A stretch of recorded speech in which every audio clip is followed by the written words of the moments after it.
Est-ce que toi aussi, tu en as marre de devoir interrompre tes phases d'oral pour devoir recadrer tes élèves à cause de l'agitation, de bavardage, de remarques désagréables ou même parfois de moqueries entre les élèves? Alors sache que même si on est en présence d'adolescents, l'apprentissage de la tolérance et le respect d'autrui fait partie de la construction de l'élève en tant que personne. Et on peut tout à fait corréler ça avec les compétences de travail. Et ainsi, cela donnera du sens, un sens concret et palpable pour les élèves. L'idée, c'est que tu repars de cette vidéo avec des pistes de réflexion pour repenser tes rituels de classe et les adapter à tes besoins. Donc, je t'ai conçu une petite fiche récap, une feuille de route avec toutes ces idées-là que tu retrouveras et qui sera téléchargeable gratuitement dans le premier commentaire de cette vidéo. Et dans cette fiche, tu auras également ma propre vision des rituels et les stratégies que moi j'ai mises en place qui permettent de recadrer la discipline de classe. On a tous ce qu'on appelle un seuil de tolérance différent. En revanche, on se rejoint tous sur les principes fondamentaux et on va tout mettre en œuvre pour obtenir un climat sain et propice aux apprentissages. Donc, on a tous un petit peu nos trucs et astuces en fait qu'on met en place en classe. Donc, certains passeront par des petites récompenses si le travail est fait sérieusement. Certains passeront par d'autres outils ou d'autres rituels pour que les élèves travaillent de manière collaborative. Les idées sont infinies et chaque prof a sa façon de fonctionner. Donc n'hésite pas à me dire, toi, en commentaire, ce que tu as actuellement en classe qui te permet de fonctionner de la sorte, de façon à ce que chaque élève s'écoute pendant les temps d'intervention à l'oral, que ce soit individuel ou collectif, pendant les passages de groupe, par exemple, pendant qu'un groupe passe devant la classe pour présenter son projet final ou son projet intermédiaire. Par exemple, certains mettront en place une fiche d'écoute, c'est-à-dire une fiche de prise de notes du groupe qui est en train de passer et qui vont noter cette fiche de notes ou qui vont prendre en compte cette fiche de notes que les élèves auront prise pour leur notation de leur propre projet final. Enfin, les idées sont infinies. Donc, n'hésite pas à me dire comment toi tu procèdes. Donc, c'est intéressant de voir comment chacun procède. Donc, n'hésite pas à me laisser un petit commentaire en me disant ta façon de fonctionner. Alors, le problème qui se pose en mettant une note gérée sur le comportement de l'élève, le comportement, l'attitude en classe, pardon, c'est qu'on le dissocie de la note de travail. Et donc, ça devient une note 100% comportement de classe. Alors, ça peut marcher, et ça a marché avec des élèves qui fonctionnaient à la note. On dit qu'on a toujours des élèves qui fonctionnent à la note, c'est-à-dire que dès qu'ils ont une mauvaise note, c'est tout de suite un drame et ils vont tout faire pour obtenir une bonne note, que ce soit quelque chose qui soit centré sur le comportement ou alors sur le travail. En revanche, actuellement, comme tu le sais, il est interdit de mettre une note de comportement de classe. C'est-à-dire, tu te rappelles, on avait aussi ce système, il y a des années de ça, de permis à points. Donc le permis à points débouchait généralement sur une note qu'on mettait dans le trimestre. Mais il était totalement décorrélé du travail de l'élève. Donc c'est finalement peu constructif pour les valeurs d'implication et de travail qu'on veut inculquer à nos élèves. Comme toi, je suis passée par cette réflexion de me dire quel système je vais mettre en place qui me permet d'allier du coup la gestion du comportement de classe, de cadrer la discipline, mais aussi de l'associer à un climat de travail sain pour mes élèves. Donc, je vais te faire part dans cette vidéo de tout mon cheminement de pensée, mais aussi des essais-erreurs que j'ai faits qui m'ont permis d'aboutir à un système qui à présent me convient et qui fonctionne, quel que soit mon profil d'élève et mon profil de classe.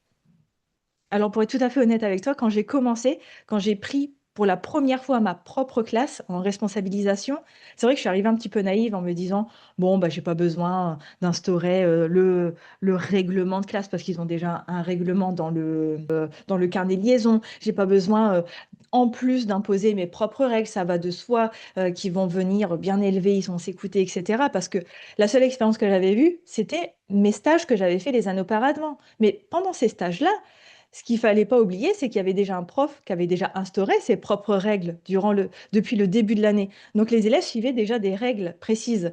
Et donc, j'avais pas ce retour-là. Et donc, bah, je me suis posé la question et je me suis dit comment je vais pouvoir instaurer mes propres règles, comment je vais pouvoir implémenter un cadre de travail serein pour mes élèves. Donc, ce qui m'a amené à ça, c'est que comme je te l'ai dit, quand je suis arrivée et que j'ai pris mes classes pour la première fois, donc j'ai fait ma rentrée traditionnellement, et puis au fil des semaines, je commençais à remarquer qu'il y avait quelques bavardages discrets qui commençaient à être de plus en plus présents et de plus en plus répétés. Tout doucement, je commençais à avoir des pertes de concentration de certains élèves. Ensuite, j'avais même pu percevoir quelques remarques et jugements entre élèves et des remarques désagréables. Et ça instaurait vraiment un climat de classe qui commençait à devenir tout doucement de plus en plus lourd. Et j'ai remarqué aussi que ça commençait à impacter la qualité de travail, parce que forcément, je perdais du dynamisme à l'oral, parce que j'étais interrompue, comme je te le disais en début de vidéo, la qualité de prise de parole des élèves également, parce que forcément, à moins être attentif à ce qui se passe, à ce que disent les camarades, bah forcément, il y avait une déperdition au niveau des éléments de cours. Il était aussi de plus en plus difficile de mettre en place des activités de groupe, parce que forcément, les élèves étaient moins impliqués, moins efficaces, moins concentrés. Donc, en fait, ça ne tournait plus. Ça ne tournait plus correctement. C'était compliqué et je perdais beaucoup, beaucoup de temps. Donc, c'est là que je me suis dit, il faut que je trouve quelque chose qui soit à la fois centré et sur l'attitude face au travail, mais aussi sur la qualité de travail. Et ce que j'ai compris aussi, c'est que les élèves devaient avoir une prise de conscience. Et cette prise de conscience-là ne pouvait pas passer seulement par la voie orale, c'est-à-dire demander aux élèves d'être plus concentrés, de se taire, d'écouter, d'expliquer en quoi il est important de s'impliquer, dire qu'il faut pratiquer régulièrement, participer régulièrement, travailler régulièrement pour réussir. Tout ça, c'est totalement inutile. Parce que je pense que toi aussi, hein, tu as ce discours-là avec les élèves en disant, il faut travailler régulièrement pour réussir, etc., etc. Tu le dis, c'est rentré par une oreille, c'est ressorti par l'autre 2 minutes après. Au final, ça n'a aucune efficacité. Je suppose que toi aussi, d'ailleurs, quand tu étais élève, tu as aussi eu ce fameux prof qui t'a dit ah oui, mais moi, je m'en fiche, de toute façon, le bac, je l'ai déjà. Donc, si vous voulez avoir votre bac, c'est maintenant qu'il faut travailler, c'est maintenant ou jamais, c'est la dernière ligne droite.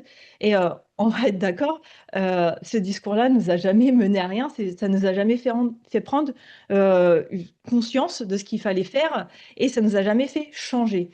En revanche, ce qui est plus pertinent, c'est de poser des éléments clairs à suivre. Alors, face à cette situation, je me suis dit, il faut absolument que je trouve une solution. Donc, ce que j'ai fait, c'est que j'en ai parlé à mes collègues qui, forcément, par la force des choses, avaient plus d'expérience que moi et avaient déjà des choses établies dans leur classe. Donc, certains avaient enfin, chacun avait une façon différente de fonctionner. Donc, j'ai écouté les idées des uns des autres. Donc, il y a plusieurs idées qui m'ont été suggérées. Donc, il y avait, par exemple, un enseignant qui, lui, mettait le nom de l'élève dans le coin du tableau. Par exemple, un élève qui bavardait ou un élève qui faisait des remarques, etc. Puis au bout d'un certain nombre de fois qu'il avait fait une remarque désagréable, il mettait un bâton, tu vois, et au bout, par exemple, de 3 bâtons, il lui mettait une punition. Ou alors, c'était 1 heure de colle. Après, tu avais d'autres enseignants qui m'ont proposé, par exemple, de donner des lignes à copier. Par exemple, si l'élève n'avait pas fait son devoir, donner des lignes à copier. Si, par exemple, l'élève n'avait pas écrit sa leçon correctement dans le cahier, écrire 3 fois la leçon sur feuille. Après, tu en avais d'autres qui disaient, ben, voilà, moi, je leur fais faire un exposé à l'oral devant la classe. Alors, j'ai testé 2, 3 de ces solutions-là et je les ai testées pendant un certain temps et ça fonctionnait toujours pas. Je me disais, je sais pas, ça fonctionnait pas avec ma façon d'être, mon caractère, avec le profil de mes élèves. En fait, j'arrivais pas à m'approprier ces façons de faire. Donc c'est là que je me suis dit, écoute, prends du recul, vois déjà ce qui ne te convient pas avec tes élèves, les choses que tu veux rectifier, et à partir de là, établis un système qui te correspond à toi et aussi aux choses que tu veux recadrer tout simplement. Et comme je te disais précédemment, en fait, la conclusion que j'en ai retirée, c'est vraiment, de toute façon, il faut toujours se faire notre première impression. Et mon instinct me disait qu'il fallait absolument que j'ai des règles de vie corrélées, des règles de vie de classe corrélées à mes attentes de travail, à mes attentes scolaires des élèves. Parce que tu vois, les exemples que je te donnais précédemment de mes collègues, c'était vraiment des règles, des punitions qui étaient vraiment strictement comportement de l'élève, attitude de l'élève en classe. Et moi, je me disais que ce qu'il faut à l'élève pour que ça marche, c'est qu'il comprenne que son attitude en classe, sa façon de se comporter, aura forcément des conséquences sur sa réussite scolaire. Et la seule chose qui peut faire changer un élève d'attitude, c'est de se dire, eh bien, si je continue avec ce comportement-là, mes résultats vont continuer à dégringoler. En revanche, si je change d'attitude, ah bah oui, je vais avoir une progression au niveau de ma réussite scolaire, au niveau de mes résultats.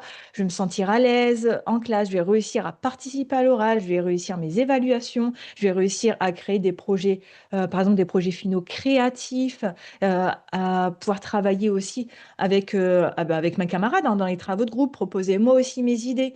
Donc c'était ça l'essentiel pour moi. Donc à partir de là, comme tu le verras dans la fiche que je t'ai préparée, ta feuille de route que tu téléchargeras donc en premier commentaire, je me suis posé trois questions. Je me suis dit, qu'est-ce que j'attends par rituel et cadre de travail? Parce que ma priorité, c'était ça. Ensuite, la deuxième question, quelles règles de vie de classe je souhaite établir? C'est-à-dire des règles que je vais mettre en place et qui seront en place pour chaque heure de cours. Et ensuite, comment les mettre en place et leur donner du sens en les rattachant à des valeurs d'apprentissage et de réussite scolaire pour mes élèves. Donc c'est dans ce contexte-là que j'ai créé ma propre fiche du rituel. Donc une fiche noir sur blanc avec mes rituels notés dessus que moi j'ai en ma possession, mais aussi que chaque élève a en sa possession. Parce que tu verras que chaque élève deviendra responsable de sa propre fiche de rituel. Et ça, c'est très important pour moi que les élèves aient les informations sous les yeux. Et c'est ça qui a tout changé pour moi. Parce qu'avant, quand je leur demandais, bah forcément, ils savent hein, qu'ils ne doivent pas parler, qu'ils doivent se taire, qu'ils doivent copier la leçon, etc., etc. Mais tant que c'est pas écrit, tant qu'on l'a pas sous les yeux, ça reste un petit peu fictif. Que là, il l'avait vraiment sous les yeux. Donc, je ne vais pas rentrer dans le détail de toutes les catégories, les critères que j'ai mis dans cette fiche de rituel, parce que ça fait partie de la ressource digitale que tu peux acquérir sur mon site internet. Tu as le lien en barre d'infos hein, si tu veux jeter un œil à la fiche de rituel et au site. Mais pour l'heure, ce que je vais te donner comme information, c'est les points essentiels que j'ai mis sur cette fiche, si tu peux t'en inspirer et si toi aussi tu veux recréer une fiche de rituel à toi et pour tes élèves. Donc, ce qui est important pour moi de mettre sur cette fiche de rituel, c'est que les élèves sachent exactement ce que j'attends d'eux. Des choses précises, pas être calme en classe, travailler, c'est trop vague, c'est trop vaste, ils ne savent pas. Travailler, oui, mais comment? Tu dois apprendre ta leçon, oui, mais comment? Tu vois, donc il faut des choses très claires. Ensuite, des actions qui les mèneront à la réussite. Donc vraiment leur dire, cibler, tu dois réaliser telle activité, telle activité, telle activité. Et si tu, si tu réalises l'ensemble de ces activités-là, effectivement, non seulement tu auras le comportement adéquat, mais d'avoir le bon comportement, la bonne attitude en classe, tu verras que sur la régularité, si tu fais ça à chaque séance, progressivement, tu auras tes résultats qui augmenteront et ça te mènera à la réussite. Et le troisième point qui est essentiel pour moi, c'est d'avoir un cadre clair. Chose qui me manquait en début de carrière, hein. Je pense que toi aussi, quand on arrive au début, quand on est enseignant, c'est vrai qu'on a du mal à imposer un cadre clair, à avoir des consignes de travail claires. Enfin, c'est quelque chose, c'est un réel défi hein, quand on est enseignant d'apprendre à faire, par exemple, des bonnes consignes. Je devais établir un cadre clair, tant au niveau du comportement que du travail, qui donne du sens, comme je te l'ai dit, aux apprentissages et aussi que les élèves aient clé en main, comme un petit peu une feuille de route, hein, des missions à réaliser et des actions à mettre en place pour progresser. Alors, cette fiche de rituel-là, elle a plusieurs bénéfices. C'est-à-dire que tant, comme je te l'ai dit, au niveau du comportement, cadre de travail et aussi consignes, etc., mais aussi au niveau des élèves qui sont un peu plus en manque de repères. Parce que tu as des élèves qui sont juste, ils veulent juste défier l'autorité à l'école, mais tu en as aussi, c'est plus profond que ça, en fait. Ils manquent de repères à la maison. Et tu as des élèves à la maison qui sont totalement paumés, en fait. Ils n'ont pas de repères, ils n'ont pas de parents derrière eux qui sont soutenants, qui les encouragent, qui leur font réciter leurs devoirs. Et donc, ça donne des élèves aussi en classe qui sont un peu plus retors. Et là, tu vas me dire, mais en fait, d'accord, tu as une fiche, c'est très bien, tu la mets en place, tu la donnes à tes élèves, mais franchement, pour les élèves vraiment au retors, vraiment compliqués, vraiment durs, euh, est-ce que c'est efficace? Alors, je vais te dire comment je procède. Alors pour les élèves décrocheurs, on y reviendra dans une prochaine vidéo. Mais là, pour l'heure, je vais te parler de ces élèves qui sont justement en manque de repères. Et pourquoi je te parle de ça? Parce que j'ai justement une collègue qui a rencontré ce problème majeur. Donc elle avait le cas d'un élève qui justement n'avait pas, tu sais, les codes de communication. C'est-à-dire qu'à chaque fois qu'il ressentait une frustration, il partait dans des cris. Donc elle m'exposait des situations un petit peu vraiment sur le moment où tu es un peu paralysé, tu dis, mais comment je vais me sortir de cette situation? Parce que par exemple, elle me racontait une fois, elle rendait une copie à un élève et forcément, il n'avait pas obtenu la note qu'il pensait avoir. Il a une note nettement inférieure. Donc tout de suite, il est rentré dans un sentiment de frustration. Il dit que de toute façon, il était nul, que c'était toujours pareil, c'était la faute de la prof. Ouais, c'était toujours pareil. Avec elle, il y a que qu'avec elle, c'était comme ça, etc., etc. Enfin, tu les connais, hein, ces énervements un peu d'élèves. Et c'était un élève de troisième. Et donc, comment cette fiche de rituel lui a été utile dans ce cas de figure? Donc, dans cette vidéo, je ne vais pas t'exposer l'analyse poussée et détaillée qu'on a fait avec cette enseignante et les solutions personnalisées qu'on lui a apportées, parce que ça fait partie de mon accompagnement de la communauté dans le cartable du prof d'espagnol. D'ailleurs, si tu veux jeter un œil à la communauté, pareil, c'est dans la barre d'infos. Mais dans ces accompagnements individualisés, donc on revoit avec l'enseignante son profil particulier. Donc là, dans cette situation que je viens de t'exposer, qu'est-ce qu'on a fait? Donc on a repris point par point ce qui ne fonctionnait pas avec cet élève, les points de rupture qu'il y avait avec cet élève en termes de communication qui avaient, comme je te le disais, des conséquences sur son travail. Donc du coup, on a fait un petit schéma de ce qui n'allait pas et surtout de ce qui se répétait séance après séance, semaine après semaine. Une fois qu'on a fait ça, on a établi une fiche de rituel personnalisée. Personnalisée à qui? À son profil d'élève et au profil de classe. Parce que l'attitude de l'élève, non seulement avait un impact négatif pour l'élève, pour l'ambiance de classe, mais aussi avait tendance un peu à gangréner les élèves, tu sais, qui ont tendance un petit peu à se disperser, qui ont un peu tendance à suivre le mouvement. Donc après, ça commençait à faire un effet de masse qu'il fallait absolument stopper. Donc on a eu deux objectifs principaux. Le premier, c'était bien évidemment de rétablir le dialogue avec l'élève. Donc il fallait qu'on trouve une solution. Donc on a mis en place des mesures qui permettaient de rétablir progressivement le dialogue avec l'élève. Ensuite, deuxième point, ce qu'on a fait, c'est qu'on a démontré à l'élève, comme je te disais, c'est le point phare, démontré à l'élève que son attitude, son comportement était préjudiciable pour lui, comment il était préjudiciable et surtout les bénéfices qu'il pouvait obtenir s'il changeait de comportement. Mais ça, c'est pareil, ça reste du discours. Donc, il fallait des choses très concrètes. Donc, dans la fiche de rituel pour les élèves, on a mis des critères en place comme des mini-défis mais réalisable, surtout parce que quand on parle de loin, comme on partait de loin avec cet élève-là, il ne faut pas une transformation radicale du jour au lendemain. D'ailleurs, ce serait impossible et ça braquerait davantage l'élève. Donc, on a mis des toutes petites choses en place et progressivement, on a commencé à obtenir des résultats très intéressants pour l'élève et pour l'ambiance de classe. Donc, au fil des séances et au fil des semaines, qu'est-ce qu'elle a observé? Déjà, il y avait moins de cris de la part de l'élève. Donc, il a toujours eu ses frustrations, ses mécontentements, mais il n'était pas fermé au dialogue. C'est-à-dire que quand l'enseignante venait vers lui pour lui parler de manière individuelle, parce que ça, c'est très important aussi, pour que l'élève se sente aussi concerné et qui se sentent aussi un petit peu, je dirais pas coucounés par l'enseignant, mais qui sentent qu'en fait, l'enseignant a un intérêt envers lui, en fait, que c'est pas seulement un simple élève parmi tant d'autres. Surtout pour des élèves, comme je te dis, qui manquent déjà de cadre à la maison, de repères de l'adulte, de, de, de sentiments de reconnaissance.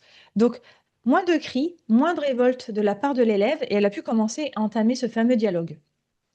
Ensuite, ce qu'elle a remarqué sur ses camarades, les camarades étaient beaucoup moins enclins et beaucoup moins entraînés, du coup, sur cette pente glissante, cette dégradation, genre, je dirais, mutinerie, le terme est fort, mais tu vois un petit peu ce que je veux dire, un peu cette mutinerie contre l'enseignante, du coup. Et eux, ils avaient moins tendance à se disperser aussi. Et en ce qui concerne ces séances de cours, alors ça, on va dire, c'est le bénéfice un petit peu, l'effet secondaire, mais l'effet secondaire positif pour le coup, parce que l'effet d'avoir moins de révolte pendant l'heure de cours, parce que l'élève savait qu'à la fin de l'heure de cours, il pouvait avoir ce temps d'échange avec l'enseignante, où l'enseignante pouvait avoir, bon, tout ça, je te le dis, on le voit dans l'accompagnement, donc comment mettre en place des temps d'échange, mais du coup, ces cours étaient moins hachés, moins interrompus, parce que forcément, il y avait moins d'intervention de l'élève, moins de cris, donc, elle avait plus cette discipline qui coupait son cours, mais aussi une meilleure ambiance de travail, une ambiance plus détendue.